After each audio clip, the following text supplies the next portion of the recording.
Pessoal, ontem, um pouquinho antes de eu começar a gravar meu segundo vídeo do dia, eu comecei a ler algumas postagens ainda desencontradas a respeito do possível falecimento do, prestem atenção, primeiro preso político do 8 de janeiro na Papuda. Eu tinha um horário a cumprir, então eu não pude incluir esse tema no vídeo, sem confirmação oficial, que infelizmente veio poucas horas depois. Eu já tinha gravado, já tinha editado, já tinha postado o segundo vídeo.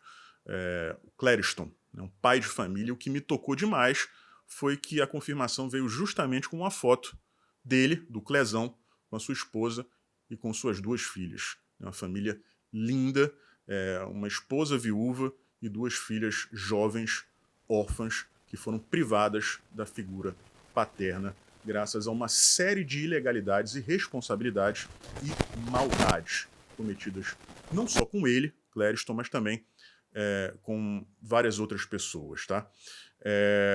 A gente vive um momento aqui no Brasil em que é muito difícil falar a respeito disso, não pela questão emocional, porque o Clezão era mais jovem do que eu, pessoal. Agora, principalmente porque a gente não quer se juntar às pessoas que foram presas no 8 de janeiro e tantas outras, né, que estão enclausuradas, como Daniel Silveira, injustamente, né, ao arrepio da lei. Mas, como o Brasil virou um vale-tudo, todos nós corremos risco. Eu vou trazer outros exemplos aqui para vocês nesse vídeo. Mas chega um momento que a gente não pode mais se privar. A gente tem que tomar cuidado, a gente tem que pisar em ovos? Tem. Mas não dá mais para passar o largo. Tá? Então, esse é o nosso tema principal de hoje. Mas antes, alguns subtemas que, no final das contas, fazem parte da mesma sopa, do mesmo arrumadinho, ou até mesmo do mesmo escondidinho. Né? Que é essa confusão que existe entre aquilo que de fato pertence ao político e a coisa pública, que é um mal que assola o Brasil desde o fim da monarquia, desde o início da República. Né? E o PT simboliza isso melhor do que ninguém. Tá? Então esses dois subtemas são rápidos, mas tem tudo a ver com o falecimento do Clériston. O primeiro, o Lula concedeu a Ordem do Rio Branco à Canja, a própria esposa. Talvez seja, pessoal, a honraria mais alta do Brasil. Ele concedeu a Janja. Assim, qual o serviço prestado pela Janja ao Brasil? Servir de marmita para o Lula enquanto ele estava preso? Mas o pior é que não é novidade. Em 2010, ele concedeu uma outra honraria, né, a Grão Cruz, a Dona Marisa. Existem duas diferenças básicas que a gente tem que pontuar aqui. Lá, em 2010, era o último ano de governo do Lula, do segundo mandato. E ele concedeu essa honraria a uma mulher que pode não ser o suprassumo da classe, né?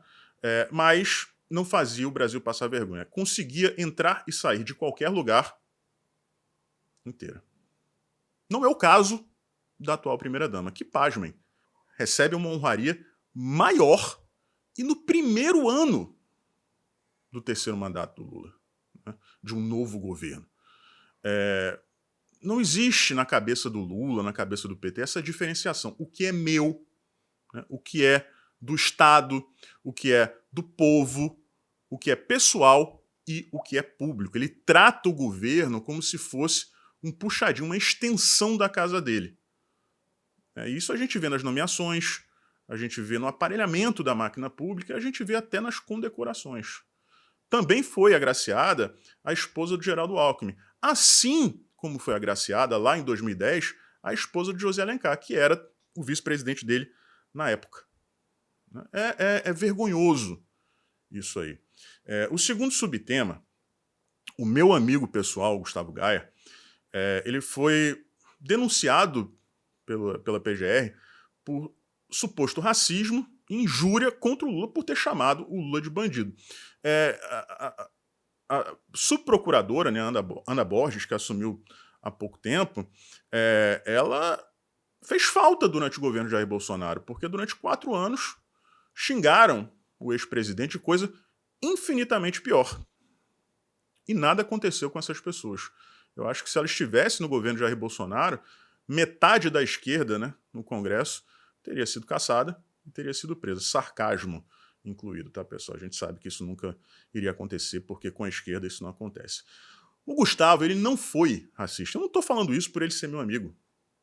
Ele citou dados oficiais. Isso não tem nada a ver com a cor da pele. Isso tem a ver com a situação a que o indivíduo é exposto desde o seu nascimento.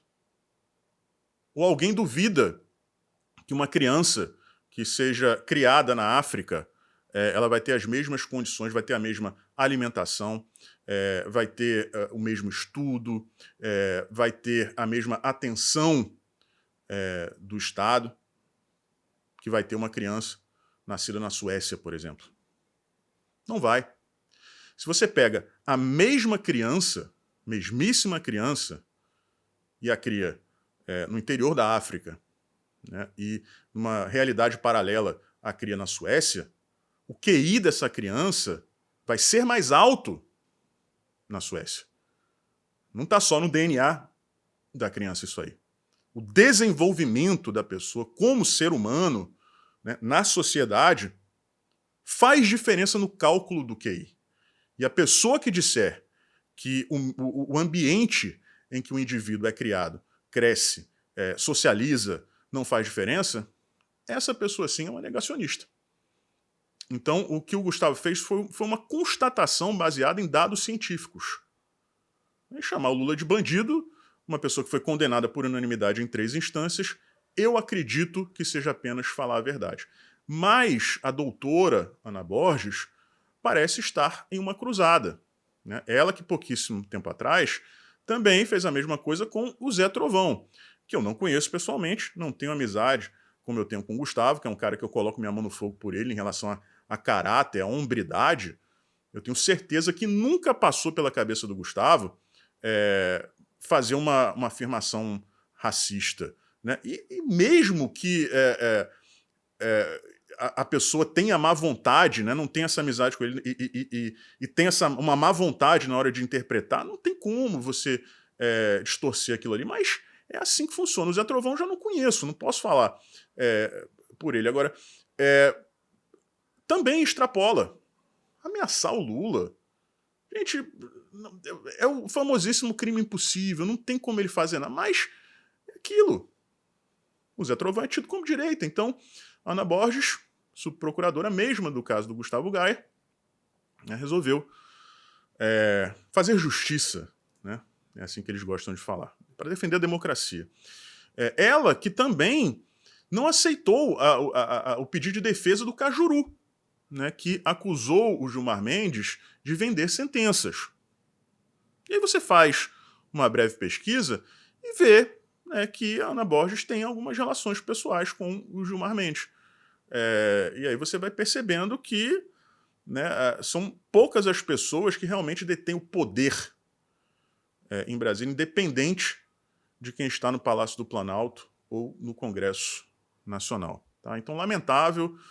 O Gustavo é um ser humano fantástico, um deputado federal brilhante, ativo, vem tendo um grande mandato e justamente por isso que está acontecendo isso com ele, né? Espero que isso não se consuma, porque seria uma perda irreparável para a direita, tá, pessoal? Agora vamos lá, não estou muito bem não, tá, pessoal, hoje, então não reparem não, tá? Vamos falar aqui do Clériston, chegamos ao nosso tema principal de hoje. Clériston Pereira da Cunha, 45 anos, pai de uma família muito bonita, que agora está esfacelada para sempre. Isso aí é uma coisa que não tem como você corrigir. O Clériston, pessoal, ele não tinha foro privilegiado, ele não deveria ser julgado pelo STF. Né? A defesa chegou a apresentar um vídeo em que ele estaria, no momento das invasões, no mercado dele, né? Ele que tinha um mercado. Enfim, eu não tenho como chegar aqui para vocês e dizer essa imagem aqui realmente foi apresentada pela defesa, porque se eles não têm acesso aos autos, imagina a gente, né? Mas divulgaram essa imagem nas redes sociais alegando que seria o Clériston na loja dele. Independente disso, como eu disse aqui, ele não tem foro privilegiado, então não faz sentido esse julgamento. tá? Ele tinha uma condição de saúde muito frágil, pessoal, consequência do Covid. Ele teve 37 problemas de saúde, né? Incluindo crises de vômito, desmaios, durante o período em que ele esteve preso na Papuda. Né? Um bom tempo atrás, meses atrás, uma médica de Taguatinga examinou, né, o Clériston e sugeriu que ele fosse transferido para a prisão domiciliar porque a saúde dele necessitava de cuidados especiais. E isso foi ignorado. Né? Então, crise após crise, a situação dele foi piorando até que um banho de sol ele veio a óbito. Uma pessoa que não deveria estar lá, né? E que estava por conta de uma série de ilegalidades e de atrocidades, tá? Vamos lá. A gente tem que lembrar, pessoal, que pouco tempo atrás, o André do Rap, né, um dos principais líderes do PCC, foi solto pelo STF. Colocaram uma tornozeleira eletrônica nele. A primeira coisa que ele fez foi tirar a tornozeleira. Ninguém tem ideia de onde esteja o André do Rap. Foi surpresa para alguém ele ter desaparecido? Eu acredito que não, né? E pouco tempo depois, a polícia foi obrigada a devolver, por conta de uma ordem judicial, devolver o helicóptero do André do Rap. É isso que vocês estão ouvindo, tá? Poucos dias atrás, a gente teve a dama do tráfico amazonense, condenada a 10 anos de prisão. Não usa tornozeleira eletrônica. Recorre em liberdade. Foi recebida em 2 ministérios, dos Direitos Humanos e da Justiça e Segurança Pública, em Brasília.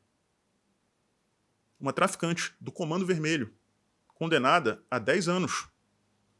Não tinha tornozeleira, não usa tornozeleira, alguém me explique por quê. Recebida em 2 ministérios.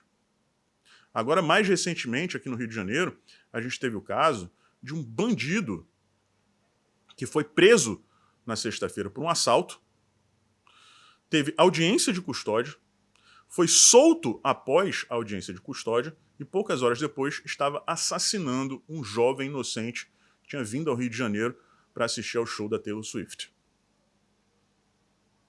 E aí vocês percebem, pessoal, como tudo isso é uma combinação de fatores absurdos, surreais. A gente tem um dos maiores traficantes do mundo, talvez do mundo, sendo solto pelo STF e recebendo... Ninguém sabe onde ele está, mas mesmo assim a justiça concedeu a devolução do helicóptero dele, que com certeza é fruto das ilegalidades cometidas por ele, né, como alto membro do PCC. A esposa de um dos maiores líderes do Comando Vermelho, condenada a 10 anos, sendo recebida em 2 ministérios, sem tornozeleira.